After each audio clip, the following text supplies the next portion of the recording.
हातकणंगले तहसीलदार कार्यालयाच्या आवारातील 30 अतिक्रमणधारकांना तहसीलदार सुशील बेल्हेकर यांनी नोटीस बजावली आहे। 24 तासात अतिक्रमण काढून घेण्याचे आदेश तहसीलदारांनी दिलेत। त्यामुळे अतिक्रमणधारकांमध्ये खळबळ उडाली।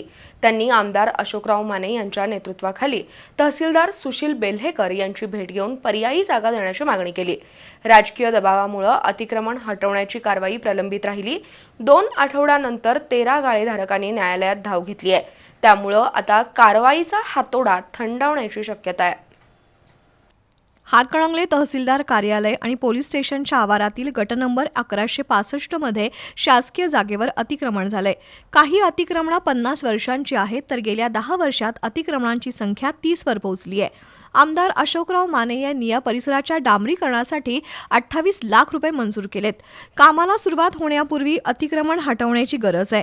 या पार्श्वभूमीवर तहसीलदार सुशील बेल्हेकर यांनी संबंधित 30 गाळेधारकांना नोटीस बजावून 24 तासात अतिक्रमण हटवण्याच्या सूचना केल्या। त्यानंतर अतिक्रमण केलेल्या गाळेधारकांमध्ये खळबळ उडाली। आमदार अशोक माने आणि अरुण इंगवले यांच्या नेतृत्वाखाली तहसीलदारांची भेट घेतली। राजकीय दबावामुळे अतिक्रमण हटवण्याची कारवाई प्रलंबित राहिली। आता तर 30 पैकी 13 अतिक्रमणधारकांनी न्यायालयामध्ये धाव घेतली आहे। सरकारी जागेवरील अतिक्रमण हटवण्याच्या प्रक्रियेत लोकप्रतिनिधींचा हस्तक्षेप होऊ नये यासाठी कडक कायदे करण्यात आलेत।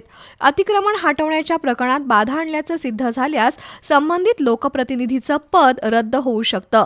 असं असतानाही काही लोकप्रतिनिधी नियम आणि कायदा धाब्यावर बसून कारवाई थांबवण्यास भाग पाडतायत, तर दुसऱ्या बाजूला अधिकारी सुद्धा लोकप्रतिनिधींच्या ताटाखालचे मांजर बनल्यासारखं वागत आहेत। आता तर न्यायालयात हे प्रकरण गेलंय, त्यामुळे अतिक्रमण हटवण्याची कारवाई थंडावण्याची शक्यता आहे।